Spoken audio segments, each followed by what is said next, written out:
smoking them heaters. You can get that lung cancer, buddy. That's fine. Don't want to live too long anyway, they say. You know what happens when you're asleep at the wheel? You die. You wreck the whole bus. You wreck the whole bus. If you fall asleep at the wheel, you wreck the whole bus? No.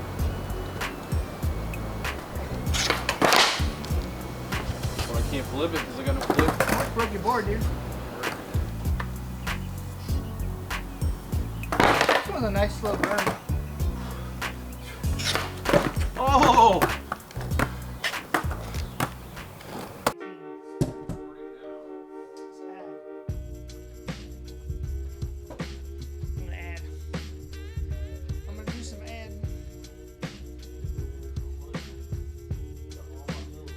So 43 is 25 minutes.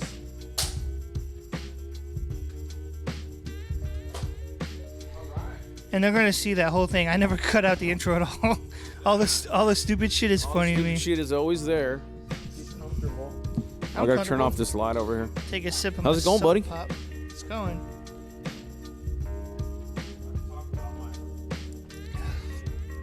So I just took a sip of my ice cold soda pop. The cold soda is gonna get me through the show. I'm not saying I'm tired, but not saying I'm fully awake either. So I have this nice cold HEB Coca-Cola, not Coca-Cola, HEB Cola, and a Monster. Do I need that much caffeine in my system?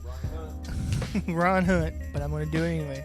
Selling dime bags. Dime bag. And so, what was that? Dime bags and hit by pitch. What was that? What was that dude's name from Pantera that died? Dimebag Darrell, right? Dimebag Darrell, that was crazy. Dimebag Hunt. That was sad, dude. He's a Texas legend, man. He got screwed I by can't. a lunatic person. I'm not a Pantera fan, to be honest with you.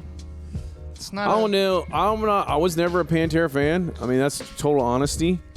But I liked their story because they were a glam band. Like they were just in the '80s. Like they started out just rocking. Dude was awesome at guitar. And his bro was the drummer. That dude's still alive. He had to live through his homie, his bro getting. It's crazy, sad. Let's talk about something happy, which is baseball. 2024. What you got going? You got a dope ass ATG hat on. Yeah. I stole it. The Legends. I stole it from the warehouse. That whole crew, greatest crew in baseball. Shouting out. Their knowledge. I say this every week. Their knowledge is insane. It's unbelievable. Like whenever Jake does, like he'll do that thing where he'll start listing off like facts and stuff, and then Bonnie tries to guess who it is. I wouldn't even know where to start. And I said some of that stuff. I'm like, fuck if I know. George Clooney, I don't know. There's been some weird on a side note for I know Bonnie's a successful man in construction and all the other stuff that he does, but do you remember there's been a couple of shows. There was one called The Cheap Seats with the Sklar brothers who are comedians. Oh yeah, on ESPN, right? That was a good one. And then there was another one. I can't remember the name. It was like Stump the Something. And this guy was just an encyclopedia. Oh, yeah. Stump the Schwab. Yeah, Stump the Schwab. Just an encyclopedia of knowledge. If you took Bonnie and Jake right now in the ATG legendary shed, their show as it is, production value as it is, everything that they do, and put it on MLB Network, it would be the #1 show overnight. That's how. Well, that's kind of how that's how captivating it is. The Brothers show kind of was. It was just kind of a basic setup, but dude, the ATG setup is badass. It has like a little TV, them playing highlights and stuff, and on the wall they have a bunch of cool stuff too. Yeah, that would be I guess you have to fill 30-minute spots. So if MILB Hability did like an insert, did a 18-minute doc that he does the way he does it, and then the rest was ATG, and that was 30 minutes of TV I could get, I'd actually turn on the MLB Network. If I was rich as shit, I'd start my own TV station. Yeah, we'll make a channel. It's just like it's like, you know what? We have YouTube, and now we have a TV station. I'm saying right now, people were like, how did you and Dutch become multi-millionaire TV producers? I go, it's fucking crazy easy. We had a 30-minute slot of MILB Hatbilly and ATG and 23 hours and 30 minutes of just cats. Cats playing. And then we did reruns of them. And after a while, it was so many, like most of the planet was watching that channel. You know what's funny? I was thinking about this. In between all that, there's like a random episode of MASH that we air. Yeah, we'll get some MASH. We'll get some MASH. We'll get our hands on some MASH reruns. It's like the show that runs like 2 a.m. I know. What's the number one show that's ever been rerun? If I get Rockford Files, but nothing's been Rockford Files, hands down, 7 million times better show than MASH. You think so? Rockford Files, total greatness. I love MASH. I used to watch that shit. When I was really? A kid. When I never thought MASH was good, but it's always on. When I was a kid, I used to watch the fuck out of MASH. Oh man, that Rockford was like Files. so like that's what my grandparents would watch before they went to bed was MASH, and since I would visit them in the summer and shit. That's good stuff. We watch MASH. Well, that's a good intro. What's on your segment list for today, bud? Dude, I just want to talk about the rise of pitching injuries. Oh yeah, that's a good segment. And why it is. There's 2 different things that have been floating around by so-called quote experts, but yeah, yeah. Here's what I got. I got a bunch, but they're all going to be short. To throw into your arm injury, Baseball Savant had an interesting piece, MLB.com. I hate to support MLB, but Tariq Skubal with Detroit dialing people up with a straight-up changeup, which doesn't really require a whole lot of crazy spin rate. Maybe it does. I don't know. Yoshinobu Yamamoto doesn't suck. Oakland A's are pulling some major league shit. For real. The movie is happening right now with the worst owner in baseball. I finally got to the end of Lasorda University, one of the greatest. Well, we're back here at Veterans Stadium, and in between innings, Tommy, he's out there as the Philly Phanatic has a stuffed mannequin of a Dodger, and Tommy's trying to get that Phanatic close. You see the physique of the of the mannequin. Tommy's a little bit hot, I think, as he's going to move that over. Now look at him go. Now he he says, "You don't make fun of me or my ball club." Oh, what a dilly. They threw a ball at him. Oh, boy. So many, honestly, baseball books should just be bought off Amazon that are self-published. They're so good, these personal accounts. UTSA check-in. And then, I don't know if I just maybe dedicate this show to one college baseball player. A Lubbock Christian. His name is Carson Ogilvie. Ogilvie. And if you've ever seen the movie Slapshot, it's a great movie. I have not. I highly recommend it. Is that the one with the brothers where they wear the glasses? Yeah, the Hanson brothers. Yeah. Such a good movie. But there's Ogie Oglethorpe, and that's what I would nickname Ogilvie. If I played baseball with him, I would call him Ogie because of the movie Slapshot. That's neither here nor there. You always have funny nicknames for people. I'm not going to mention his name, but that one time you had that nickname for somebody, he's like, don't call me that. Yeah. I was like, dude, shut the fuck up and relax. Yeah. Anyway. The big donkey who's the Virginia Cavalier, Stephen Shoup, who does the D1 baseball. He's a good baseball personality. He keeps track of college baseball mustaches and such like that. And I've tried to push Carson Ogilvie into his consciousness because of Ogilvie's mustache it's a game, but it's the same as Jordan. You can't objectively watch the Jordan era basketball and be like, oh, there's other dudes better than him. It's like, no, he was better than everybody else, and he was racking up championships to show for it.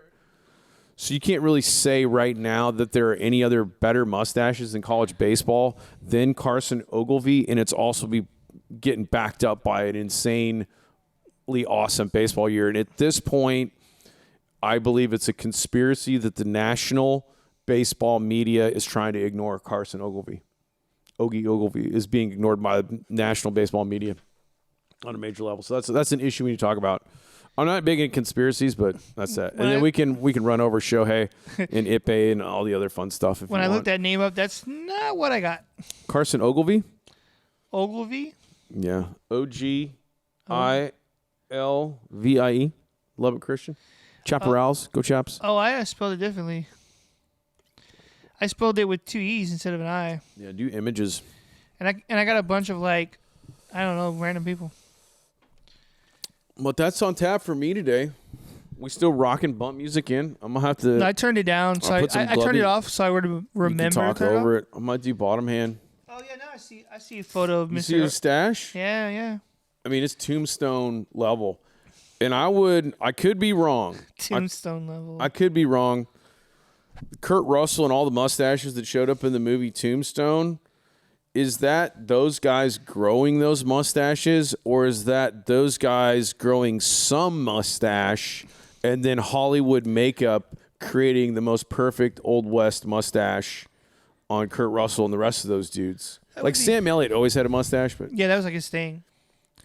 That would be interesting to know if they grew it out for the character, or if it was just like that. Yeah, put on. Because that movie, if you look, because Kilmer had a mustache going, and his was kind of a milk mustache. He didn't get it as hardcore as, I mean, Kurt Russell's looks real, and Kurt Russell is obviously a baseball hero for me, playing for the Portland Mavericks and all that. But his mustache was epic. But Ogilvie, he kind of looks like Spencer Strider, kind of. Yeah, Ogilvie is just being ignored by the national media. If you're Time Magazine, you don't want to put him on the cover, that's you, but I don't respect your publication anymore. I will say you're going to lose a lot of viewers by not putting him on there. Yeah. Baseball America doesn't want to talk about it. Baseball, all these baseball podcasts. Nobody wants to talk about Carson Ogilvie. And I think it's because they're scared. I just threaten them. How fast you went into that. I don't support your thing anymore. I don't respect your publication. Yeah, I mean, I'll just threaten them, and I'll threaten them and reverse psychology and whatever it takes to bring Carson Ogilvie to national consciousness. You know who had a killer mustache back in the day was when Larry Bird had his? Yeah, Bird had a little bit of a milk mustache. We should do a whole mustache section. I mean, Dickie Thon, so strong. Legendary. So strong. Yeah, what's his name? Goose Gossage? Or was that somebody else that had the handlebar mustache? Yeah. It was a good one, if I recall. I'd have to look. I'm trying to think. No, who was it? It was a guy that played for the A's that had that stash. I can't remember his name. Steve Balboni. No, it was like Balboni's awesome. But no, it was like the one that was like a handlebar mustache, and I can't remember his name. He played for the A's. Oh, Raleigh Fingers, yeah. Yeah, Raleigh Fingers. There we go. I couldn't think of his name, dude. Fingers was legendary. And then Raleigh Fingers was so crazy because he had to do the wax and the twist like a villain. It would be unbelievable that anybody could actually, I wonder if at that time when Raleigh Fingers was playing, it was just as unbelievable it would be now if somebody showed up at a party with that mustache. Like, that's a joke, right? That's hilarious. He's about to knock back a 12-pack by himself. And he just keeps wearing it every season, just closing out games with that mustache. So good. Was a craziest mustache ever. It's definitely with Raleigh mustaches. Fingers. You better be fucking a good player. If you're Twizzler and your mustache, you better be because if you're a shitty player or an average player and you wear a mustache, it's not a good look for you. Balboni was good because Balboni had male pattern baldness, and then he went with a big walrus stash. And then he played first base for the Mariners with Digger Phelps, and it was all gold, all good. Balboni was a big Royal, and the Royals are doing awesome, so we can cover some Royal stuff. But I'll let you kick it off, dude. I got just random stuff to talk about, but I just dedicate this to Carson Ogilvie and Lubbock Christian Chaparrals, greatest college baseball program ever.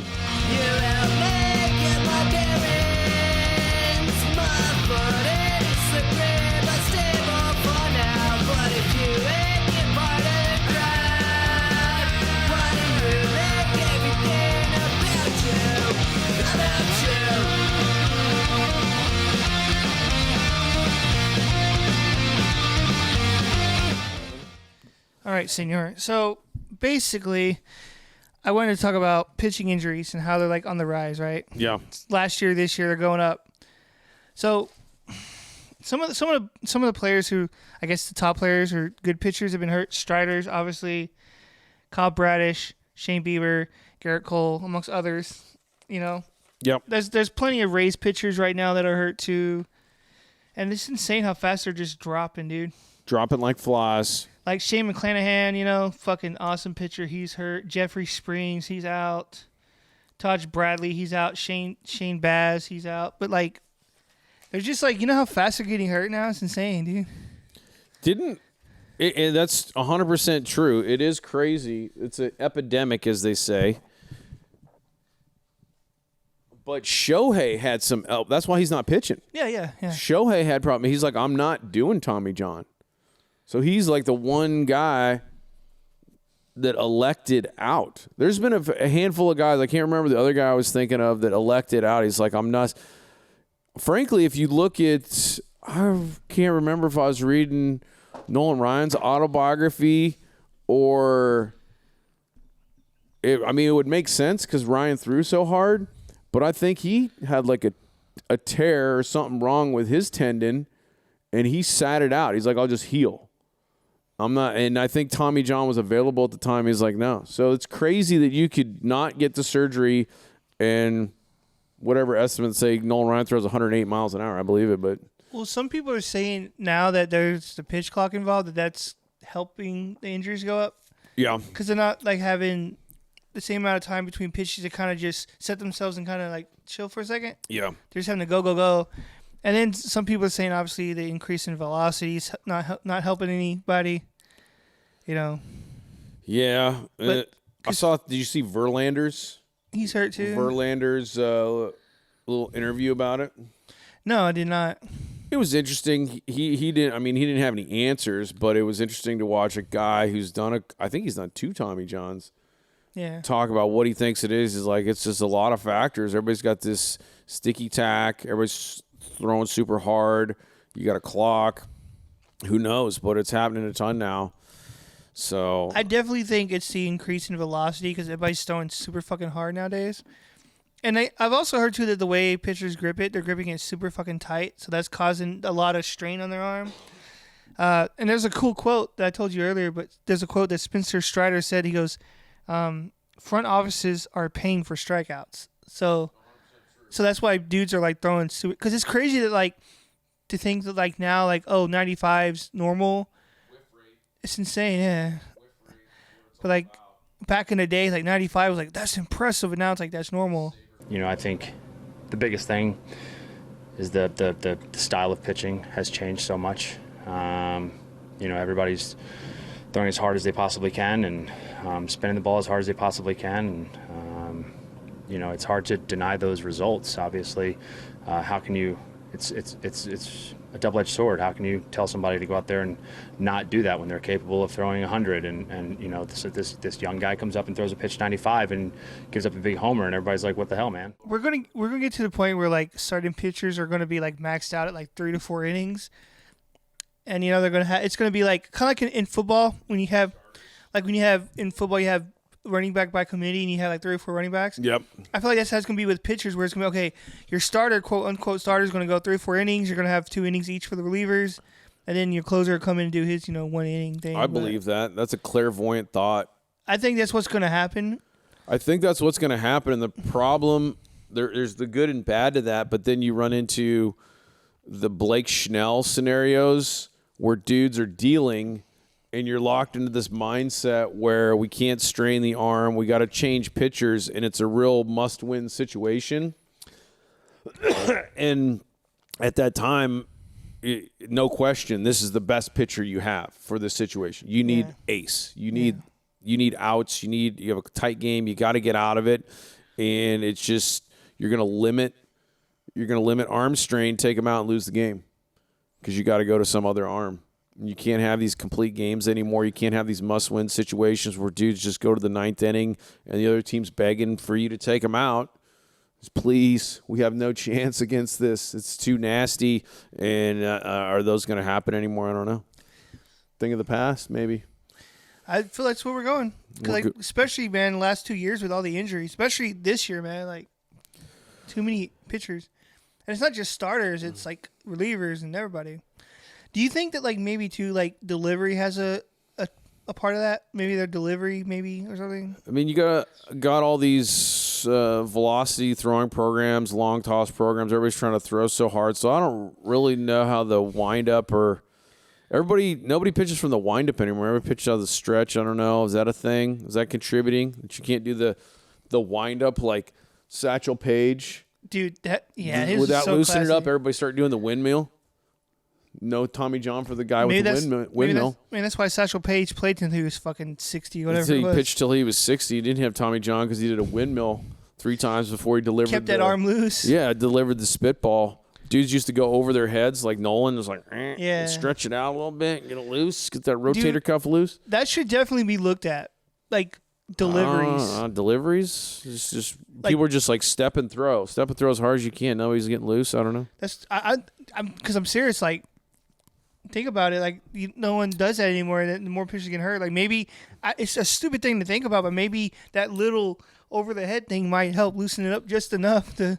Yeah. Plus, what about this? What about this theory? So huge dudes like Aroldis, he's still throwing.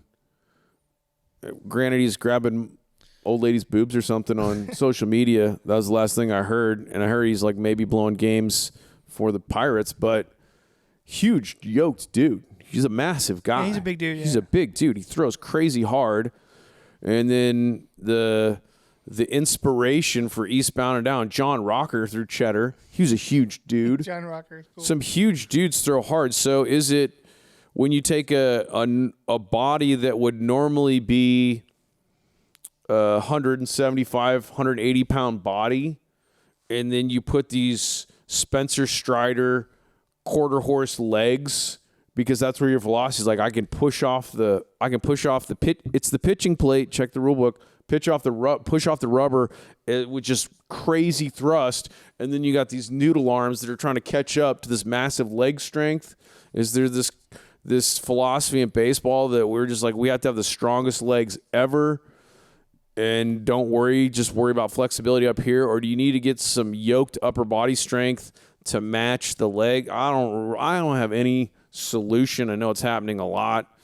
Somebody want to talk to Billy Wagner? I don't know if he had Tommy John, but he threw crazy hard. I don't think he did. Yeah, I don't know how to fix it either. I'm sure somebody out there would know more, but I was about to talk shit on Twitter too, because I was saying, Maddox, right? That's the not throw hard Cy Young that you all dream of getting. He's never going to be on the shelf with Tommy John because he's just sliding in sinkers and changeups.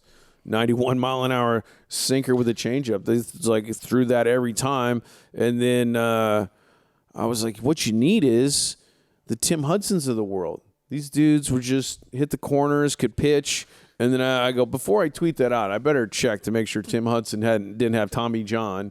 And I was totally wrong. Tim Hudson did have Tommy John. That was a Braves pitcher, right? Yeah, he pitched for the Braves for a long time. He pitched for Oakland. Okay. He wasn't like a gasser. He wasn't an upper 90 guys, but he was just a regular, I thought, solid fastball, low 90s guy, and he ended up with Tommy John surgery. So I guess that's the solution if you blow out your elbow. Jamie Moyer was a slower pitcher.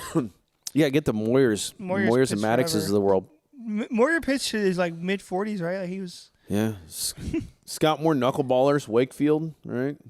Rest in peace. That was the saddest thing I've ever seen. People like Ari Dickey come back. That kind of like was his. Yeah, Ari Dickey's a funny one. I have to go back. I always thought he was maybe a gasser when he was in college. He was like a 96, 97 guy at University of Tennessee or something. Totally random before this segment ends, but like, you know what would be cool to see is go back into like the steroid era.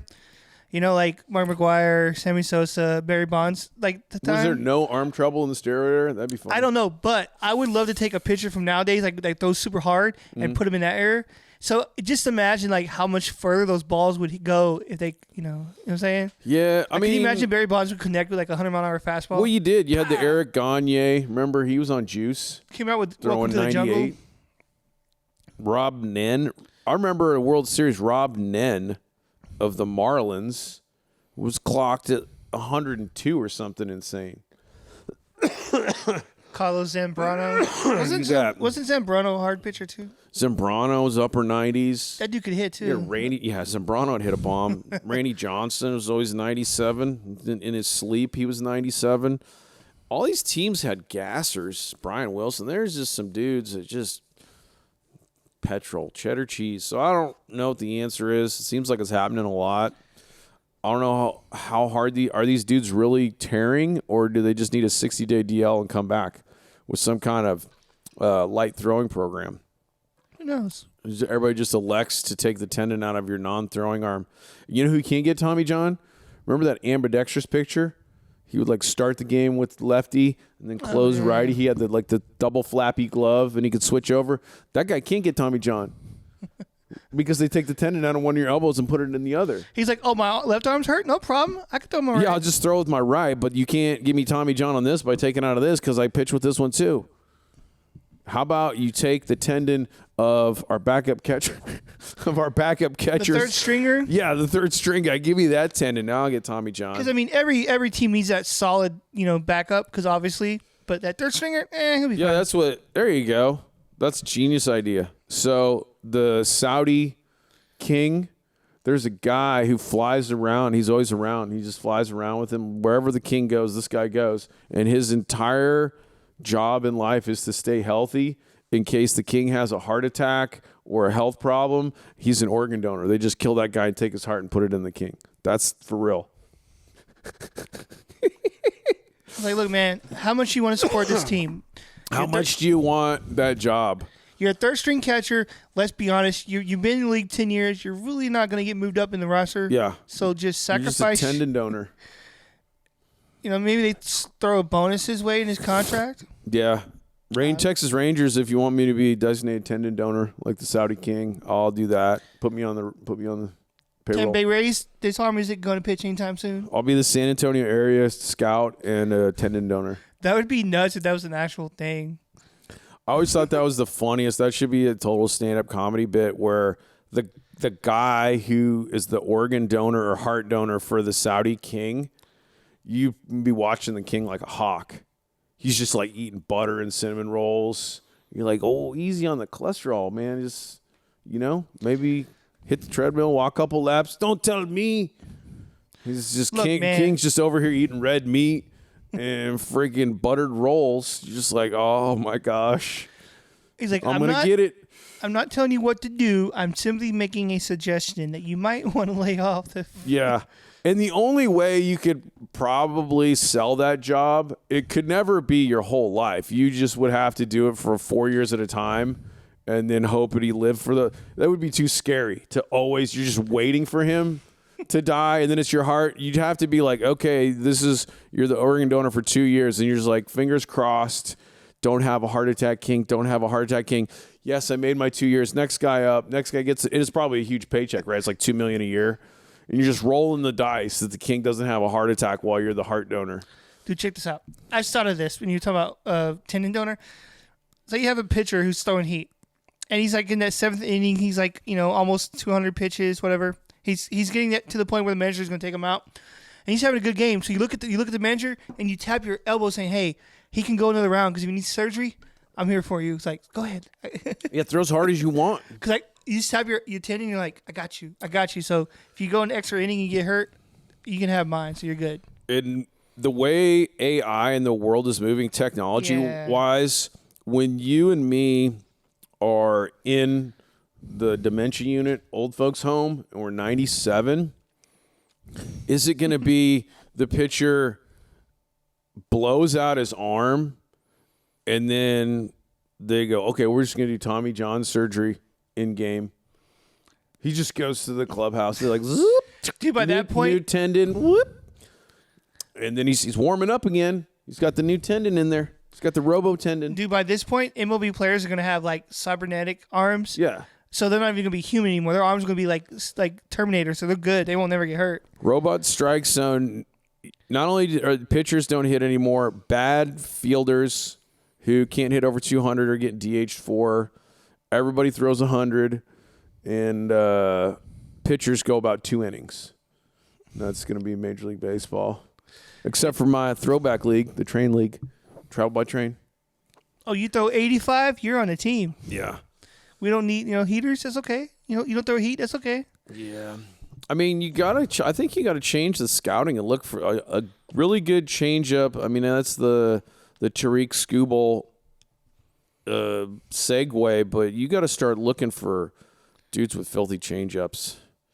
The Maddoxes of the world. There's some D1 dudes that are throwing 91 that are not getting drafted that just must have a sick changeup. I like a nice curveball.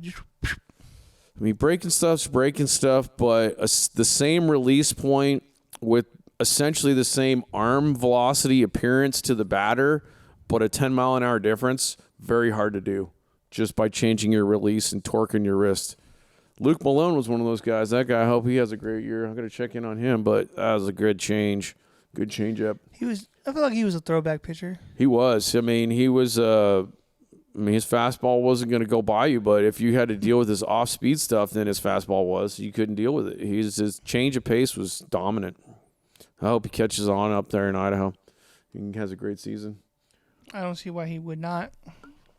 What else we got? Ipe. How much did he embezzle? $17 bazillion. I still think there's a lot of shit like that has been told or may not never be told. Yeah. Because I'm sorry, someone else had made that same comment that we did. I was watching a show on, I think it was like the Dan Le Batard show or some shit. One of the guys were like, "How do you not know you're around this guy every day? How do you not notice like weird, strange behavior?" But then they were saying because someone had said because Ohtani sleeps so much. They were saying that when Ohtani sleeps a lot? Apparently, that's what the guy... I forgot who said it, but on one of those baseball shows or sports shows that I was listening to, they had said, you know what'd be funny? Like when Ohtani's asleep, that's when he does all his betting because Ohtani's asleep. So... He just like, he needs his fingerprint approval. He just like picks up his sleeping hand and like puts it on the fingerprint pad for the bank. I had heard that Ipe was on the phone he was speaking as if he was Ohtani. Oh no! I don't know. I don't remember if that was true. If that was just like if that was speculation. But like, yeah. Oh man, sorry for coughing into the mic. That's crazy. Ipe's crazy. But yeah, all that shit. Anyway, we better end this bad boy before it cuts off. All right, keep track of your finances, people. And don't let a guy named Ipe ever have a hold of them. He was a terrible gambler. My goodness. You lose that much, you clearly shouldn't be gambling. How many bets is that? Are those large bets or just... A lot, man. This job would be great if it wasn't for the fucking customers. Jesus, I'm gonna hear from the boss tomorrow. Oh, would you loosen up? You'd feel a hell of a lot better if you just rip into the occasional customer. Why? I don't bother them and they don't bother me. A liar. Tell me there aren't customers that annoy the piss out of you on a daily basis. There aren't. How can you lie like that? Why don't you vent? Vent your frustrations. Scene 37, take 14. They have the salt and vinegar chips on the table. That's the only snacks I saw. Those are the best ones too. Those Sten salt and vinegar. Take a couple of these chips while we get ready to start your segment, sir. All right, I got all kinds of stat sheets printed out here with some pretty funny shit in it. So I'm just gonna throw it at you and see what you think. And I guess I'm gonna go. Thank you, sir. I'm going to go professional. And again, this entire segment is dedicated. Actually, I'm going to cover stats twice. This is just my entire segment was dedicated to Carson Ogilvie and Tommy Lasorda. I don't even know Carson Ogilvie. Here's what you need to know. Please tell me. Please inform me. Lubbock Christian Chaparral. I mean, I'm biased. I hit bombs there. Dude's hitting 428, OPS, 1.311. He has 19 doubles, 6 triples, 11 homers, 51 RBIs in 42 games. He's slugging .813. Oh, by the way, 24 base on balls with essentially a 500 on-base percentage, .498, and stolen base attempts, 17 for Muckin 17.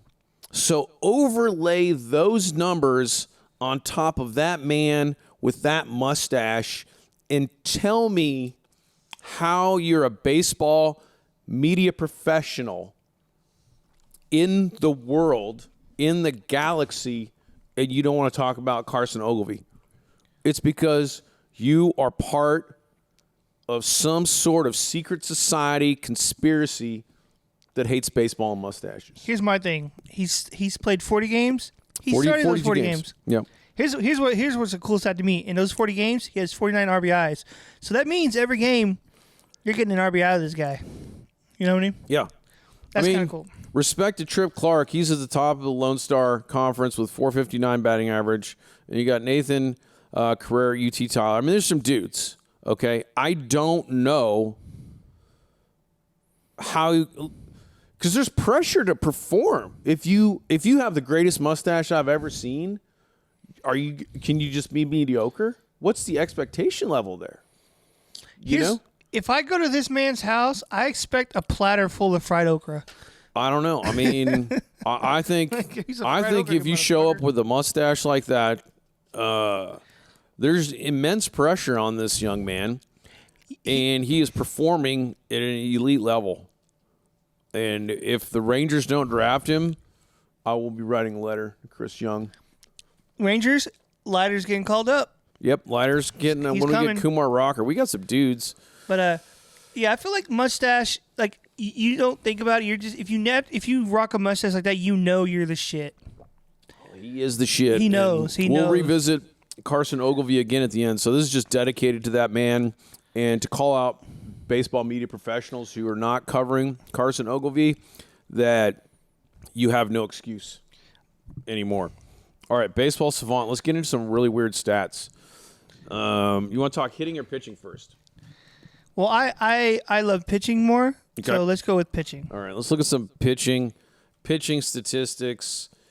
Where did I do that? Papers everywhere.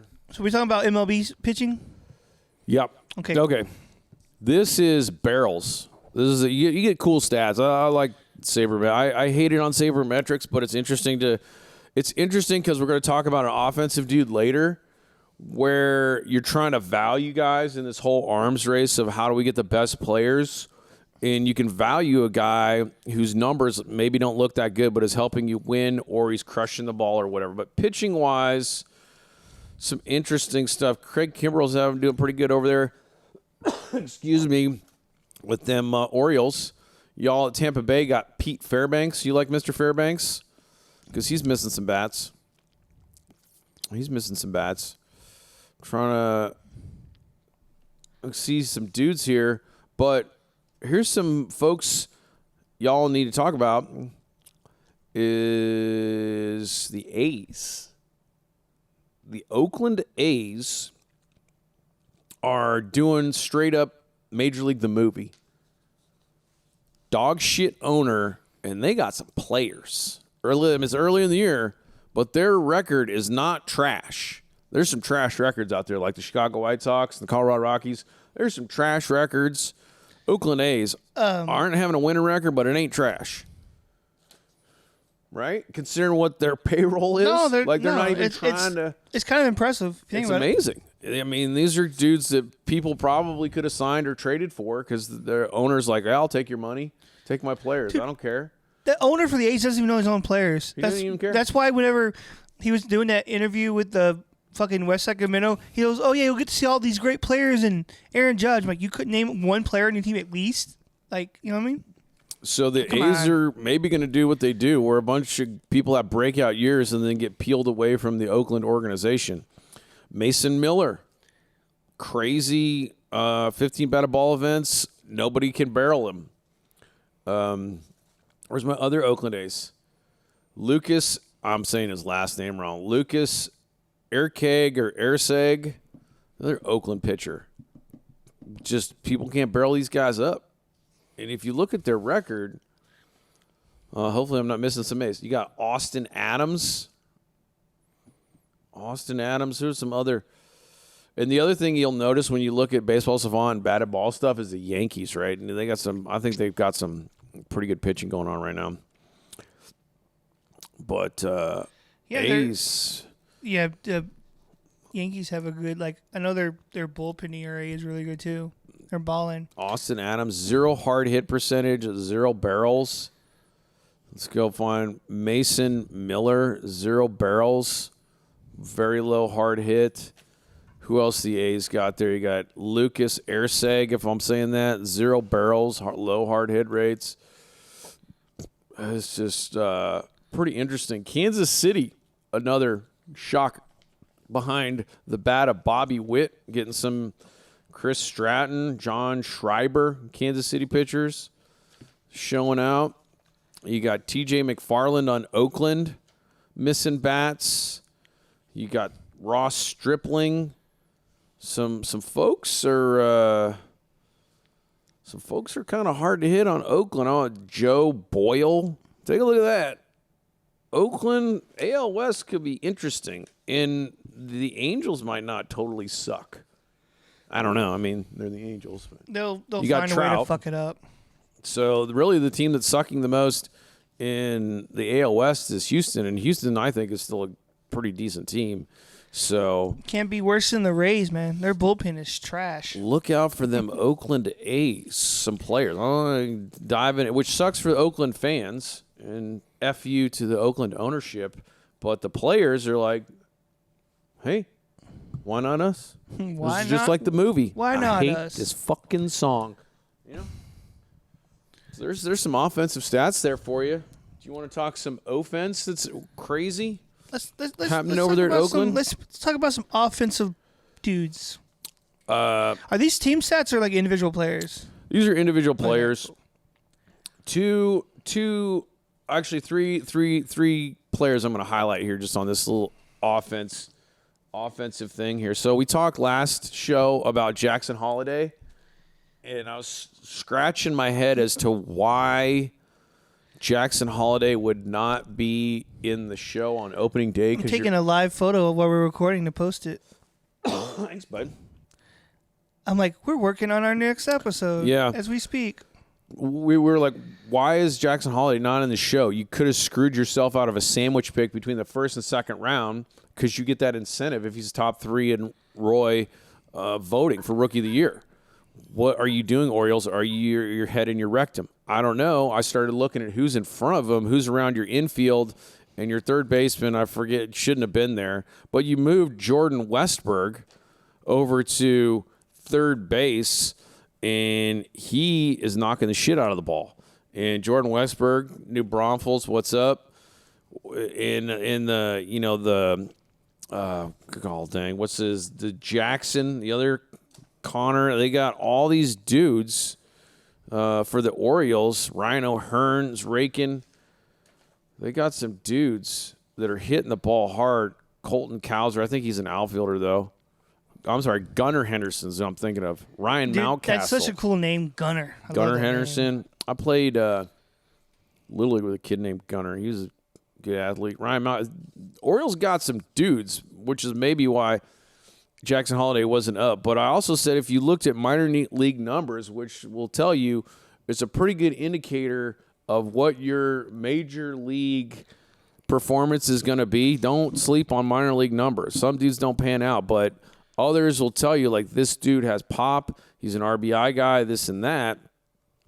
And frankly, most of the starting infield for the Orioles, minor league numbers were actually better than Jackson Holiday's minor league numbers. And I understand he's young and he was rushed through, and last year was his only sample size that we got to look at, but no power against lefties and not as much power as Jordan Westberg at the AAA level. So interesting offensive numbers to look at. If you're really getting nerdy on Baseball Savant, one of the many nerd sites, you'll find an Oakland A's player by the name of Lawrence Butler. I don't know if he goes by Larry, but Lawrence Butler out of high school in Georgia was in the Oakland A's organization as young as 17. Some interesting years there. Started ripping it up. And he is 26th in Major League Baseball in quality of contact. There's a lot of dudes in Major League Baseball, so 26 is pretty good. You're up there with some dudes who are raking, yet he's only batting 192. It's not good. It's a shitty batting average. So just what your takeaway from Lawrence Butler is he is absolutely crushing the ball with nothing to show for it. And Oakland is a pretty big ballpark. Jock Peterson's 29th. He always crushes. I'm a Jock Peterson fan.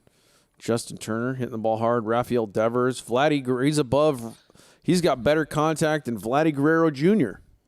Does Larry Butler. He's got better quality of contact than Fernando Tatis. I mean, dude's hit 192 with, according to this nerdery, good contact. So interesting stuff there. But look out for them A's.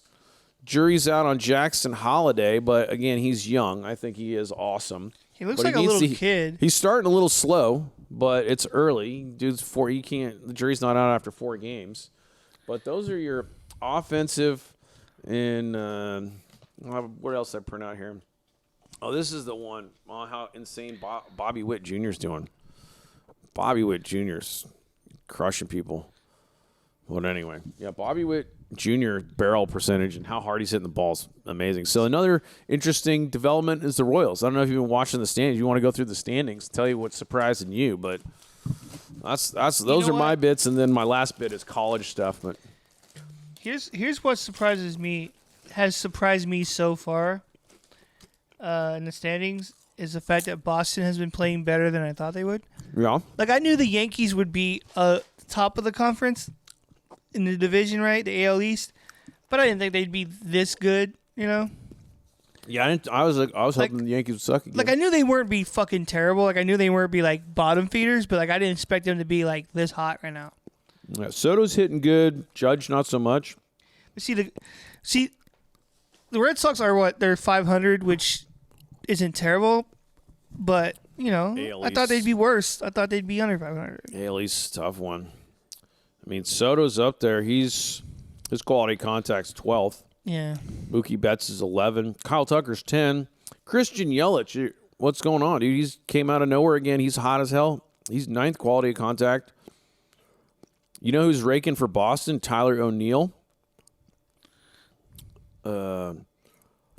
Michael Busch going off for the Cubs. He killed the Mariners. Shohei, dude just hits the ball hard. Marcel Ozuna for Atlanta. Jordan stuck it to the Rangers, and then Bobby Witt. But the top of all quality of contact, Ryan O'Hearn. Ryan O'Hearn of the Orioles. It's funny. Got some dudes hitting everywhere. You know who you don't see any of this shit in here is, considering they got the altitude, you ain't going to find a Colorado Rocky in here for miles. Colorado's sucking. And you ain't going to find a White Sox in here for miles. I see 0 White Sox logos or Rocky logos. As shitty as the Rockies are, the Rays, we had that series a couple series ago. Yeah. Did you lose one to them? Drop one to them? I can't remember if we lost the series, but I know we lost one of the games, dude. So, like, we gave up a grand slam in the bottom of the 9th, I think it was. And it was so shitty. Like, we came back and we were ahead, and then our shitty bullpen gave up a grand slam. Oh, here you go. You got somebody. What's this stat? The StatCast leaderboard. We that was a tough series for us, and it shouldn't have been, you know? Michael Toglia. Look that dude up. Michael Toglia. He's a Colorado Rocky trying to win out in Denver. It's tough to be a Rockies fan. It's tough to be a Rocky fan, man. Because at this point, you have no hope, right? Like Ryan McMahon also barreling for the Rockies. But yeah, you have no hope because I don't think your organization front office is just not taking stuff seriously. You got to sign dudes. There's still free agents out there. Greinke's still out there. And then yesterday the Rays had a badass bottom of the 13th walk-off home run. It was kind of cool. Lead with a runner at second. Rays down to that final out. Palacios getting his first look at Fulmer. And a line drive base hit. That will get the run home. Palacios digs for second. He's in there head first with a double. And the Rays tie it again. It's 6-6. Palacios comes through. And the bases are loaded. Rosario has faced Fulmer before. He is 0 for 4 with a strikeout against him. Just means he's due, D-Wayne. He is due. Means he is due. Sounds like a plan. And a little tapper at third base side. Barehanded pickup and throw. Win it. The throw not in time. Rendon could not get it over there. Rosario beat the play, and Palacios scores the winning run. It's a 7-6 final. Yep, Rays are in it. Rays aren't that bad. They're, a game above 500? I think like 2 games. Yeah. But Rangers are only like a game above 500, if that. Because of the hot start last year, I expect us coming into the season balling again. But we're above 500. It's still early. We're 10-8. We're all right. We're going to be fine. That's good stuff, buddy. Yeah, Tampa's going to be okay. I think you have good pitching. You playing a – oh, that's what I was going to say. Side note. What's that? So Tampa Bay, they're going to implode the Trop at some point in the future. They're going to move to Nashville or whatever it's going to be. Some sad, heartbreaking day for the people of Tampa. Also, Tampa is the epicenter of skate competitions with the Tampa Pro-Am, which just happened. See, that would be cool if they actually like went away from St. Petersburg and actually moved into Tampa. Oh, into Tampa. That'd be cool. And Tampa's a badass city. I've been there. It's pretty cool. But here's what made me think of Tampa and the implosion of your dome, which will eventually happen. It's not like the pyramids where they stand forever. I wish they would. But when I was in Washington, I had the joy of traveling with a 1-year-old on 4 separate flights over the weekend. I went up to my mom's, who's off the grid in Mount Rainier National Park, eating food off of wood stove and all that fun stuff. But my buddy, who I went to elementary, middle, high school, all through with, I was like, hey, I'm not going to have time to come off the mountain. Do you want to come up and just visit for a couple hours? I'll meet you and drive up to the cabin or whatever. And if there's like another Ruby Ridge incident, then you'll know that was like up there at that cabin. But I digress. He goes, dude, you got to check out this video called King Tom. And I recommend it to everybody. I haven't watched it yet. I've seen the previews. I'm so excited for it. All one word, King Tom. It's about this Northwest skater who skated the roof of the Muckin Kingdom before they blew it up. How awesome is that documentary going to be? That's the greatest. I love Hate the Mariners. And there's way more hate than love because of how they run their organization. But I love Hate the Mariners. Been to the Kingdom a bazillion times. And that organization is just cursed. But the fact that a dude skated the Kingdom before they blew it up, it's only a 20-minute documentary. And one of the dudes, one of the dudes was a local guy. I remember people were like, oh, we're going over to so-and-so's house to skate. And then that dude was in the documentary. I can't remember his name. It was like Renkwit or something.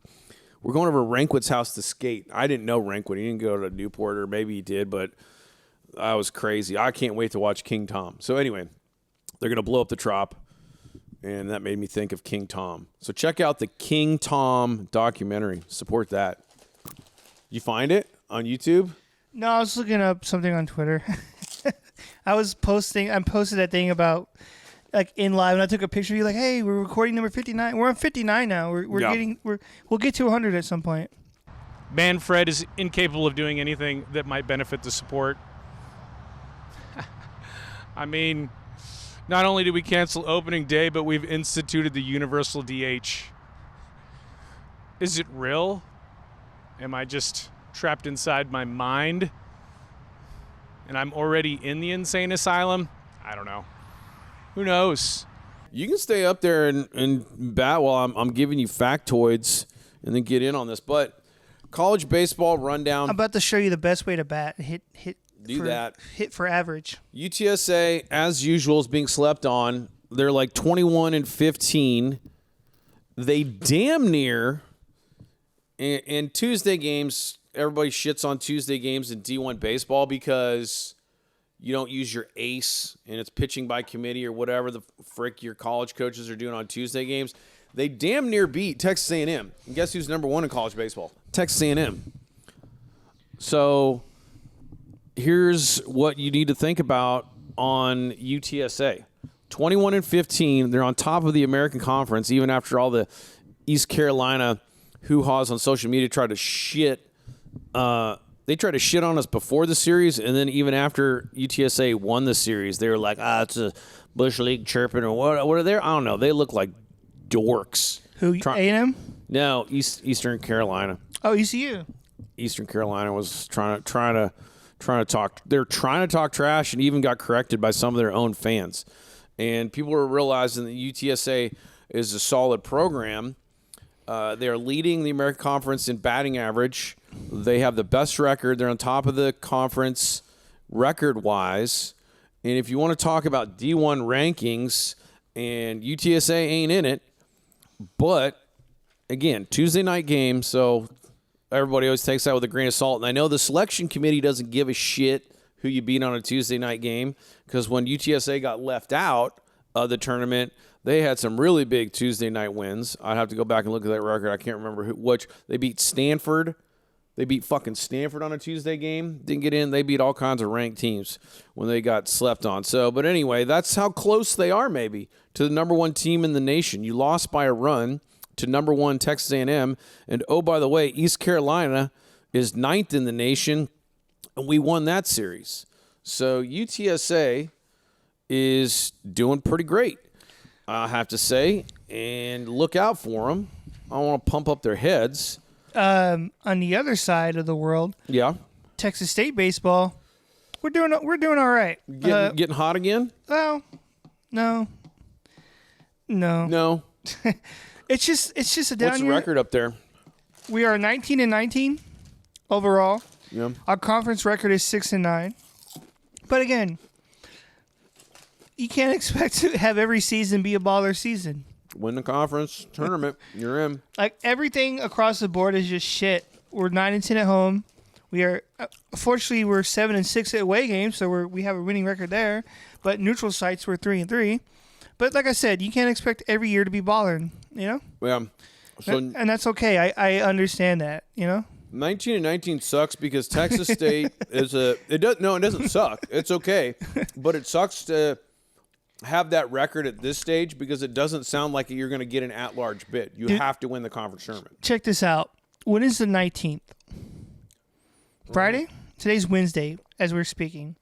The 17th. Yeah. Friday is the 19th.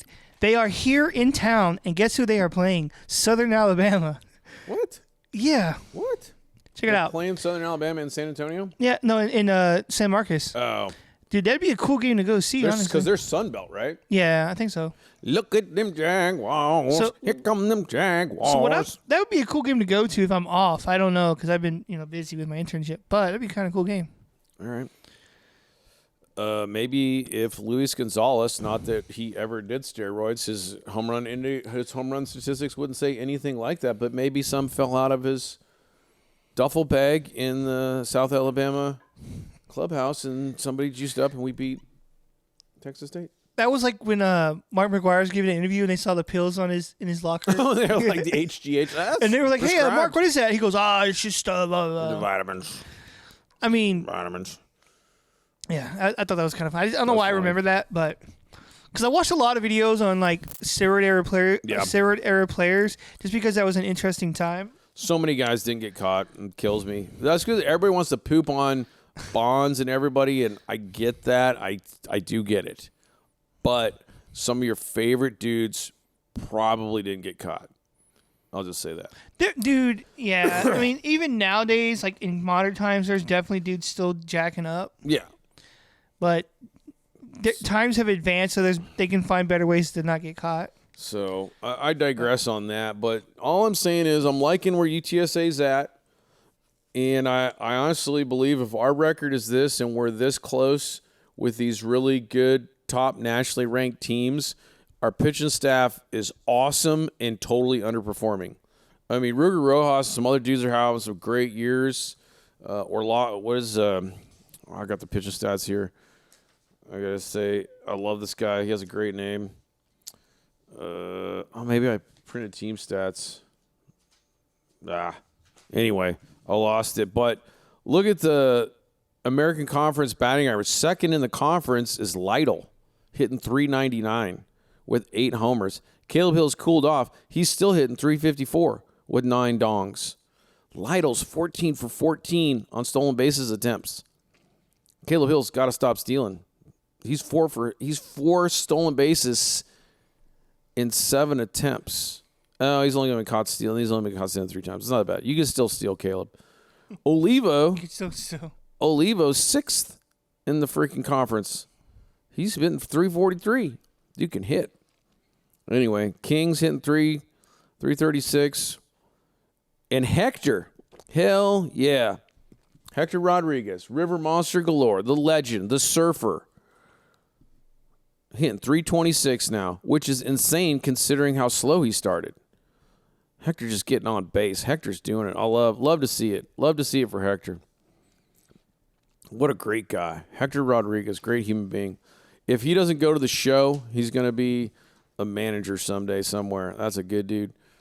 Tausig's hitting 296. But anyway, that's my rundown for UTSA. I won't beat it anymore. Ruger's still dealing, but you only lost a one-run game to the number one team in the nation, and you took the series from the number 9 team, and nobody's going to ever rank you, and it doesn't matter what you do. You're never going to get a large bid, so please win the conference. But there you go. Our pitching is just – if our pitching lives up to what I believe they are, it's a scary team. And I guess I can just outro with Tommy Lasorda. And everyone's favorite manager. It's some funny stuff. I don't want to ruin the book. I highly recommend everybody get Lasorda University. I'm so excited to read. I have some other Lasorda books. I live for this. Before we get into this, yeah, this is just a reminder to remind myself for next week, because you're always talking about like older players and managers. Next week, I want to talk about Pokey Reese because I love Pokey Reese. It's a great name. Anyway, that's the sidetrack. Go ahead and do your thing. Yeah. Lasorda. If you didn't like Lasorda, read some Lasorda books and then see if you still don't like him, I guess is what I would say. I where I was on Lasorda, I always kind of liked him. He was a fiery guy. Those Dodger teams were fun. But I think miracles like what Gibson did in Game 1, what was that, 88 World Series, I think it was. There's just some good stuff that happened around Lasorda, and everybody who played for him just loved the guy. Everybody who played for him. I'm sure there's probably a few people that didn't, but I was playing in the Howard Cosell golf tournament. I was playing with Sandy Koufax, and as each hole, there was this old man with 2 heavy boxes. He kept following me around. I said, I wonder what that guy's got in those heavy boxes. He'd walk around from one hole to the next. Finally, on the 6th hole, as I was just getting ready to chip up, some guy come over and tapped this old guy on the shoulder. He said, excuse me, sir, do you have the correct time? And he put these 2 heavy boxes down. He looked, he said, yeah, it's 12 o'clock here in Palm Springs, 3 o'clock in New York, 6 o'clock in the morning in London. He said, the Dow Jones is up 8.65. He said, gold is up $5 an ounce. Silver's down $11 an ounce. He said, the high today here in Palm Springs is 80. The low is 49. He said, there's a hurricane blowing off the coast of Puerto Rico. And the guy said, man, he said, that's the greatest wristwatch I've ever seen. The guy said, yeah, but carrying these batteries around is really killing me. Most people that have played for him, all the stuff I'm reading, like, what an impression. I just came away so grateful for my time with Tommy Lasorda. He seems like an awesome baseball man.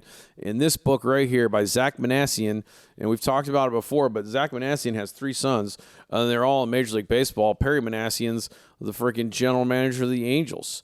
They're all was a baseball family, and he was the clubhouse guy for Lasorda when he was a manager of the Ogden Dodgers. And he was the clubhouse manager when he was, she's like 16 years old. It was wild. It's a wild book with great stories, great accounts. Highly recommend Lasorda University. That's good stuff right there. I wouldn't speak my mind. I didn't want to make them mad. I looked up to them for the courage I thought I didn't have. I never bothered to lift a finger to make my point. Now I'm spelling it out, and nobody's listening.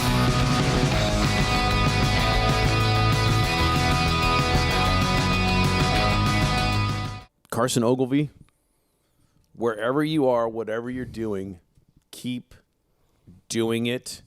And whatever secrets you have for mustache maintenance, don't tell anybody. Like how teams have home run celebrations? Yeah. For him, because he looks like that Western guy, whenever he hits a good or a home run or something, they should put a duster on him and a cowboy hat. That should be his thing. He should. He looks like a fucking, like you said, a person from Tombstone. Some of it's, I don't know if I could ever do that with a mustache. Some of it must be just DNA, God-given mustache. Talent. your upper hair lip grows like that good.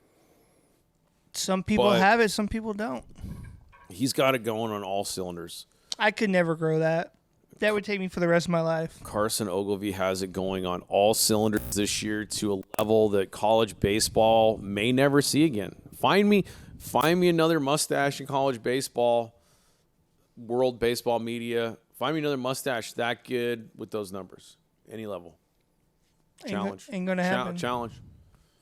Really won't. I think no one will ever beat Dickie Thon, but he's definitely a front runner to get close. Yeah. Close. Won't catch him, but close. Dickie Thon was the ultimate riddle for me when I found out he was a Puerto Rican legend because of his last name. Yeah. I always thought he was like a white dude from Illinois. That's what I thought so too, yeah. Puerto Rican legend Dickie Thon. I think we covered everything. What anyone just like spitball the way out? In closing thoughts for me. Yeah. I say this every week, and I will continue to say this until it never happens. But with all these pitching injuries that we have right now, Trevor Bauer is still not in the league. So I'm just saying, if you want to take a chance, go for it. He might help. It'll be an added arm. Why the fuck not? Trevor Bauer shit's getting nastier. Did you see that chick talking about him? I think she's gonna face criminal charges or something. Yeah. One of the ladies. Before you start, you got to find this gal on Twitter before you start backing up. And again, I've consistently been on the fence with the whole Trevor Bauer thing the entire time because I was like, the one thing I know is that I don't know. I have no idea what the fuck happened. I can see the media. Don't trust that. See what he's saying. I don't know. There have been instances in trial by public eye, such as Duke Lacrosse, where the accusations have not proved to be what they were, and people were vilified and ultimately vindicated. It gets very, very messy.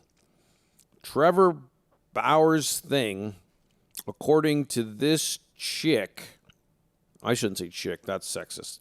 According to this gal, is that sexist? I don't know.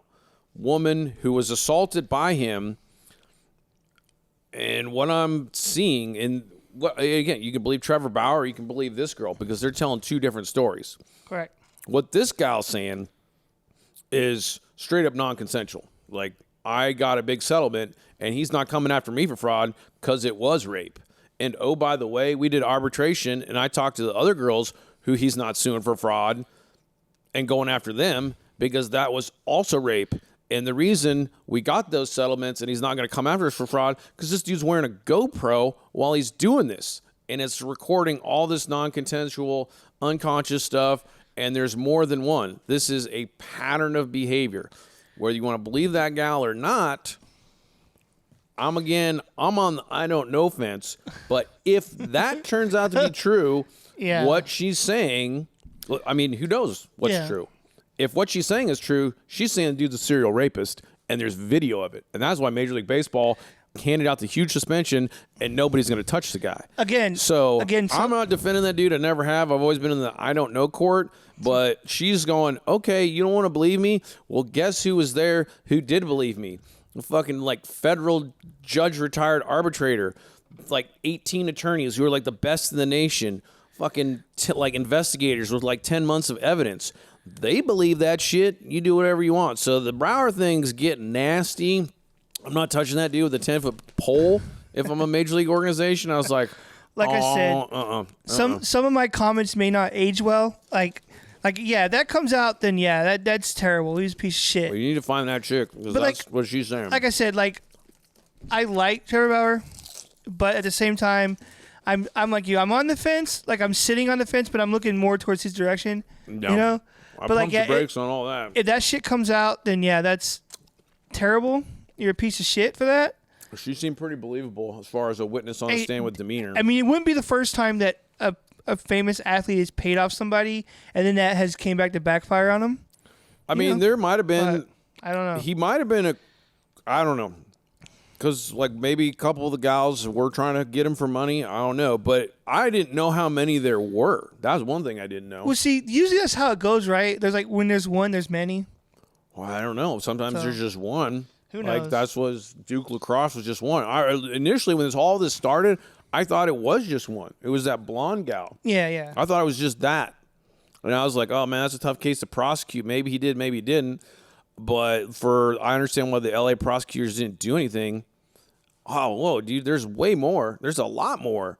There's been lots of other. I never dug into it because I didn't care that much. But I'm glad I was a fence sitter on that one because this is looking worse. Stuff's coming out that's backing up why nobody's touching that dude. I mean, I don't blame. So I don't know. I don't blame putting jokes aside and all that. I understand why they didn't do it. I wouldn't either. I guess if I owned a team. Yeah. But haha, whatever. Sign them. But yeah, that's why I don't blame the teams because that's a lot of backlash you would receive if some shit did come out. Well, I mean, I guess the flip side of the coin. I don't know again, I'm still in the I don't know camp. But if what she's saying is true, I understand why nobody's touching him. But what if? I mean, that was always the argument. Well, what if it was just one accuser and she was looking for money and this dude got totally set up and now his Major League Baseball career's over? That doesn't sound fair. But when you listen to what this gal said and you look at the length of the I can't even think of the word, the suspension, then what she's saying makes sense in the length of that suspension because it's the biggest suspension ever handed out, and they had access to that information, and they're going, it ain't one gal. There is a pattern of behavior here. There is videotape here. There are people who are not getting sued for fraud. It's bad. So and Garrett Cole doesn't like him. Do you believe Garrett Cole? I don't know. Well, I don't know. What if it's not good. Yeah, it's. I mean, there's obviously more to every story, but maybe Garrett Cole's I told you all along. There's some crazy dudes in I know professional sports. I know Trevor Bauer definitely has an attitude. I know that. So I'm not saying I'm not saying I support him as a person or anything, but as a player, whatever. But yeah, if that shit comes out, then whatever. So I think it did come out in arbitration, and I have to say this every time. I'm not a fan. I'm not supporting Trevor Bauer as the person. I don't know. As a player, I thought he, whatever. But yeah, if this shit comes out, then yeah, all this shit I've been saying is gonna look stupid. Yeah. But anyway. No. I don't think we're going to see or hear from him again. I mean, in all honesty, yeah, he's not going to get signed to an MLB team. Obviously, it's over, Yeah. But which sucks because he's tainting the Diablos if this is true, which it looks like it might be. So check this out. Speaking of the Diablos, I found this article. I'm an Arcereros. I forgot where I found it at or who wrote it, but the headline reads. Let me find it again. Okay, here we go. It's on SB Nation. Don't let Trevor Bauer distract you from the fact that he's pitching like ass in Mexico. One outing. I mean, come on. So, but yeah. I saw those tweets about, he's getting rocked. Dude, he getting rocked. You fucking pitched 3 innings and gave up 5 runs. That's not a Cy Young outing. It's not like you gave up 17 runs. You gave up 5 runs and got pulled after 3. That's a normal, bad start. So, rocked? 5 runs? Come on, 3 innings? It's not a good start. But people get hit. You don't throw a shutout every time out. Everybody was saying, Yoshinobu Yamamoto sucks because he gave up 8 runs in an inning. That's getting fucking rocked. But that's rocked. There were people that were saying hopefully he turns it around. It's one fucking game. Every great pitcher or good pitcher has had at least 1 or 2 shitty games. Yeah. To start the season, right? But I mean, you think Babe Ruth was had every game that he played he was solid? No. Yeah. So I don't really know. I'm thinking he's more radioactive now than ever. So Babe Ruth. Because after I was like, I got to see what this gal's saying. All this stuff's coming out, and I watched, and I was like, eee. So I think that dude may straight up be radioactive level. Springfield nuclear plant, Mr. Burns. And one that's thing, that. One thing I wouldn't do if I was him, is try to bullshit my way and saying all these things lies, especially down in Mexico, because those dudes ain't gonna play around. I think that was his only play. Honestly, if you get into the psychology of what he did, while he's trying to. Again, I think the dude might be totally toxic. I don't know. I think he might be. But if you are, his only chance was to continue. You can't go dark. Yeah. He's like trying to hold the narrative that he's the victim in all this and stay all positive on YouTube and not talk about the fact that he does freaky, dark sexual stuff without consent.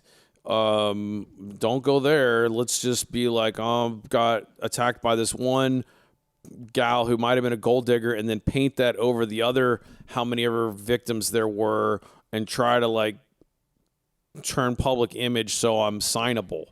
I don't know. So I think he's doing, I guess, what you do in his situation, but it's looking untouchable. It's looking dim. It's looking dim for its future for sure. Yeah. So anyway, all I know is Dutch Chattahoochee, the legend, putting together some amazing shows, buddy. Thank you, sir. If I didn't, I've give another 30 minutes on don't have children, don't travel with children. This is taking years off of my life. For this last segment with the Trevor Bauer thing, I'm not going to title Trevor Bauer. I'm just going to put outro, whatever. Outro. Because like usually the last 5-10 minutes is just a bunch of random things in a row anyway. Shit. But Elmer Vallow and Augie Galan. But, high on base percentages. Since we're getting close to the end, let me put on some outro music. Outro music, and the only thing is Carson Ogilvie is being ignored by national media. That's all I got.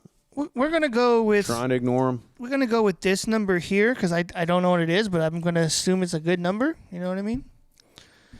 So I'm gonna slowly bring it in here because yeah. Yeah.